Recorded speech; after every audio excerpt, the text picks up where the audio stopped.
Hey everybody, welcome back to Amazon Suspension Trends. Chris McCabe of e-commerce. Chris, back with you again. I know it's been a while. We had an event in France, went off really well. Talked to a lot of brands about a lot of problems they're having with Amazon enforcement teams, warnings they're receiving, appeals they're being asked to submit. So we're going to be putting a lot of content out there in the very near future. And we're going to start with the notion of responding to a warning or countering a performance notification that you violated policies by blaming employees or blaming third-party service providers you're working with, or even blaming your VA, which a lot of people do, even if they don't have a VA. And I just want to address this because Amazon itself created a lot of confusion, especially account health teams and escalation team members, by recommending to some sellers, oh, your only way out of this is to blame somebody you hired, blame an employee that you've already fired, blame somebody who's departed your company already and document that they've left and what they did. This is a very old-fashioned concept, which is not a 2025 concept. They're just peddling ideas from last year, or quite honestly, I think 2023, which means it's 2 years old. And the fact that they're mentioning it is a problem because it means that they're not up to date and they're giving you bad info, which is not going to result in a successful appeal. What this is, well, you have to dispute it. You can't acknowledge it. You have to dispute it by blaming an employee. You have to dispute it by blaming somebody other than the management or the ownership on the account, which gives you an opportunity to say, this isn't something we approved. This isn't something we sanctioned. We erroneously hired somebody. We acknowledge that part of it. Yes, there's an admission of that, but we're not the ones responsible for this failure. They are. And we're going to document how we got them out of our system, got them off of our account. Certainly screenshot the before and after. This is the user permissions. Now we've removed their user permissions. Again, it kind of doesn't matter if it's a third-party service. Sometimes they just say on a phone call with account health, talk about third-party services in your appeal. Really what they're saying is talk about someone else, an employee, a VA. Obviously, VAs are out there making mistakes all the time. We're always saying, don't just trust your VA to sign in using a VPN, not to work with other companies or other sellers that are making mistakes that violate policies or deliberately violating policies. Understand the high risks involved of using a VA who's working on any other account. And a lot of VAs have their own seller accounts that get closed. So the VA conversation we've covered before on seller suspensions, but for now, I just want to focus on this idea that you can blame somebody else. And the best example I can think of is an employee edited our invoices and we didn't know, or edited our images, photoshopped our images to make them indicate that our packaging is compliant with policy. Let's just say you've got unsubstantiated claims about your health products, like on unsubstantiated health claims.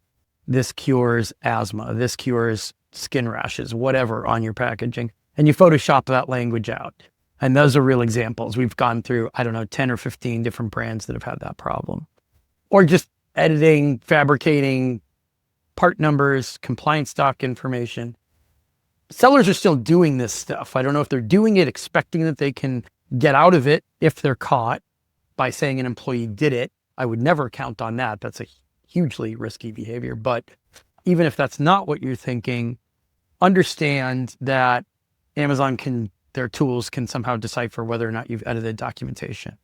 They do it with invoices, they do it with supplier letters, they do it with compliance documentation, testing docs. They can tell if you've edited images. They're catching people left, right, and center. In an age where competition's high, margins are thin, you probably can't risk being caught doing something like this because it could be a permanent action. They might say your account will stay enforced if we even think that you've done this and you can't prove to us that you haven't edited these documents. And that's why sometimes it doesn't work to blame somebody anymore. Certainly can't count on it. I understand Amazon employees are still telling sellers, try to blame somebody to dispute this. But the bottom line is it does not work as well as it did 2 years ago, where they would give you that advice and it actually had a chance of working. I still see sellers doing tons of this, blaming employees that they should have been monitoring, blaming VAs that they weren't keeping track of. blaming third-party service providers. I mean, if you're onboarding a third-party service and you're giving them access to your account and you're adding them to user permissions, do it with the understanding that if they make a mistake on your behalf, it could be fatal. And grill them on their compliance teams, compliance obedience before you even get started, right? That's one way to avoid this whole blame a service appeal strategy. Avoiding it is what you should be doing if you're interested in minimizing risk on the account. Obviously, if you're trying these things deliberately, these aren't mistakes, these are malicious, and you're just trying to get away with something, well, you kind of already understand that every day on Amazon could be your last at that point, right? But point number one, key takeaway is make sure you're not listening to advice from account health reps who either don't know or don't care, who tell you to do this and expect it to work. They might tell you, oh, we've seen this work, and maybe it does work in some isolated cases now. It does not work nearly as often as it used to. I know there's somebody out there right now listening to this saying, oh, we tried this a year ago and it worked like a charm. We did it 6 months ago. The more dated it is, the more likely it was to work. But Amazon's hip to this now, number one. Number two, once a few sellers realized last year, let's say 2024, realized that it was working, what do? They tell all their friends, they tell all their relatives, they tell all their neighbors, they tell all their mastermind group members, they tell everyone. And word gets out, and all of a sudden, what happens? Just like what happened with the Right to Jeff emails back in the day, Jeff Bezos. Same thing. Everyone starts doing it. They flood the channels. It's, Spamathon 2025, and everyone's using the same excuse because they think there's a 1 in 75 chance it'll work. Well, that waters down the odds that it works. And that's basically what happened with the whole blame a service, blame an employee. Amazon will still tell you to do it. Sellers will still continue to try to do it. It's not necessarily with editing invoices or photoshopping images. That was just an example I wanted to give you. There's all kinds of listing violations going on. Sellers are repeatedly blaming service providers, agencies, employees, whoever, for things like improper or illicit ASIN merges. That happens all the time. Sellers are caught doing this all the time.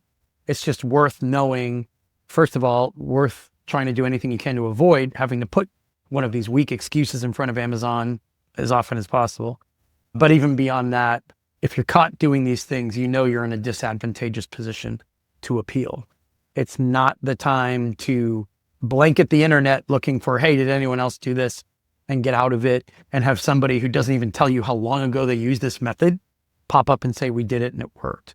Do I recommend giving up and not trying anything? No, of course, I never say that. But understand the risks, understand the odds of a successful appeal, and understand that when you're doing a dispute and you're trying to base it on blaming somebody else, Amazon might come right back on your second or third call with these escalation team members or with account health management. They might come back with an opposite advice call that says, nope, you got to admit everything. You got to take responsibility. You got to apologize for it. They're going to just alternate one after the other. Opposite advice, diametric opposite situation. And then some sellers are just hopping from left foot to the right foot. So don't expect it to work. Don't be caught doing this stuff. And if you have questions on it, you need some strategy help, contact us at e-commerce Chris and let us know. Thanks for listening.